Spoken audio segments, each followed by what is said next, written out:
kulanti wanaagsan dhageystayaal dhammaantiinba kuna soo dhawaada wareysi gaar ah oo ay gabadhii dhowaan islaamtay ee u dhalatay dalka talyaaniga ay bixisay oo ah wareysigii ugu horeeyay tan iyo markii ay diinta islaamka qaadatay. gabadha dhowaan islaamtay ee Aisha Silvia Romano ayaa bixisay wareysigii ugu horeeyay ee rasmi ah oo ay uga hadlayso sida ay ku islaamtay iyo waxa ku dhiirigeliyay iyo sida ay hadda ula qabsatay diinta cusub ee ay qaadatay. su'aashii ugu horeeyay ee la weydiiyay Aisha ayaa waxay ahayd intii ay ku jirtay gacanta kooxdii afduubtay sidee diinta islaamka ay u arki jirtay. waxay ku jawaabtay wax micno ah ima samayn jirin, waxaan iska raaci jiray hawadeyda, farxadeeda iyo riyada. waxaa la weydiiyey sidee u qeexi kartaa anshaxaagii xilligaasi. habraaca aan ka haystay waxa saxa ah iyo waxa khaladka ah waxa ay ku xirnaayeen sida aan anigu wanaagga u arko. hadda waxaan arki karaa ay tiri intaasi ay ahayd khiyaali. waxaa la weydiiyey muslimiinta ma la macaamili jirtay markii aad soo koraysay.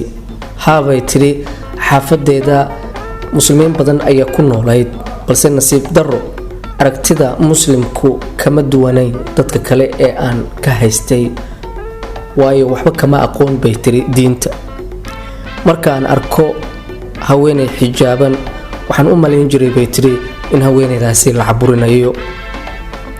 waxaa la weydiiyey dad muslim ah ma joogeen Chakama oo ah tuuladii Kenya ee ay ka shaqayn jirtay Aisha Romano.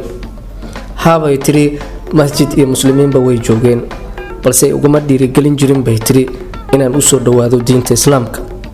waxaa jiray bay tiri saaxiib muslim ah oo aan lahaa, waxaan arki jiray isaga iyo dad kale oo masjidka u socda. gabdho yaryar oo xijaaban ayaan arki jiray, balse ma danayn jirin bay tiri dadkaasi. waxaa la weydiiyey goorta ay bilowday in ay alle u dhawaato. markii la afduubtay bilowgii socodka waxaan bilaabay inaan fikiro, waxaan sameeyay wax wanaagsan, maxay tani ugu dhacaysaa ayaan isweydiiyey. maxaa keenay in la iqafaasho? maxaa gabar kale loo afduuban waayey? ma cid arrintan go'aamisay ayaa jirta ayaan isweydiiyey Vetri. kuwaasi waa su'aalihii ugu horeeyay ee aan niyadda ee alle ii soo dhaweeyay Vetri.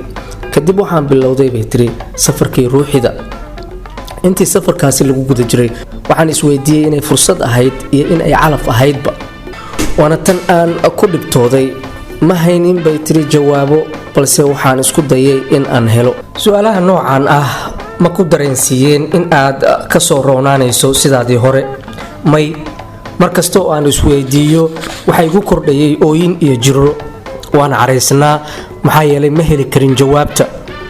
waxaan se ogaa in ay jirto oo ay tahay in aan helo. waxaan ogaa in ay jiraan wax awood badan oo aan weli garan karin. waxaan fahmayay inuu jiro qorshe uu qof kale ii qoondeeyey. tallaabadii xigtay waxay timid markii la xirtay ee aan xabsiga al-shabaab galay, halkaasi oo ah meesha aan ku bilaabay fikirka ah laga yaabee in la ii ciqaabayo dambiyada aan galay, waayo isaga ilaah ma rumaysnayn. aad baan uga fogaa ayay tiri Aisha. hadafka kale ee weyn waxaan gaaray bishii Janaayo. waxaan ku xirnaa Soomaaliya. waxay ahayd habeen aan hurdayay, waana markii ugu horeysay ee aan maqlay drone oo wax duqaynaya. waan argagaxayay, waxaan dareemay in aan dhimanayo. kadib waxaan bilaabay in aan alla baryo oo aan weydiisto inuu mar kale qoyskaygii i tuso. waxaan weydiistay fursad kale. waa markii ugu horeysay ee aan dhanka alle u jeesto ayay tiri Aisha. qolyaha ku haystay baa la weydiiyey, fikirkoodu waa sharci darro oo qof bay xaq darro ku haystaan, marka soo ma adka inuu qof diintiisii ku dhegnaado.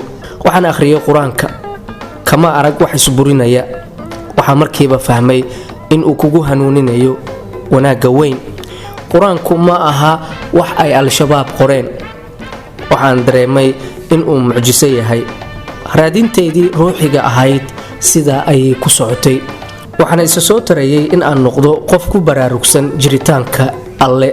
waxaan mar ku fikiray inuu alle khibradan igu tusayay waddo nololeed oo aan xor u ahay in aan raaco ama aan iska daayo. waxaa la weydiiyey ma lahayd awood aad kula macaamisho xaaladahaasi. quus baan taagnaa marka laga reebo mashquul yaryar sida barashada carabiga. ima caddayn mustaqbalkaygu yeelkeedee markii aan muddo joogay waxaan helay dareen xooggan oo ku saabsan inuu ilaah i caawinayo isla markaana uu ii tusayo jidka iyo sidee ahaa xiriirka aad la lahayd qur-aanka ayaa la weydiiyey. markii koowaad iyo labaad bay igu qaadatay in aan akhriyo qur-aanka. markii labaadna si qoto dheer ayaan ugu baaraandegay wixii aan akhrinayay. maalin kasta waxa aan dareemayay tamar dheeraad ah oo aan rabo in aan ku akhriyo ilaa islaamka aan ka qaato, ayay tiri. aayadaha qaar ayaa runtii qalbigayga ku dhacay. waxay ahayd sidii in ilaahay si toos ah uu iila hadlayo. waxaan sidoo kale akhriyay bay tiri buugga baybalka. waxaan ogaaday meelo ay iska shabahaan masiixiyadda iyo islaamku. ugu dambayn se qur-aanka ayaa igu muuqday qoraal muqadas ah oo sida mabaadi'da cad oo ii jahayn kara dhanka alle, ayay tiri. la soco qaybtii saddexaad ee ku saabsan waraysiga ay bixisay Caaisha Romano oo ah gabar u dhalatay dalka Talyaaniga oo dhowaan islaamtay kadib markii muddo dheer lagu haystay Soomaaliya. waraysigan waxaa turjumay Maxamed Xaaji.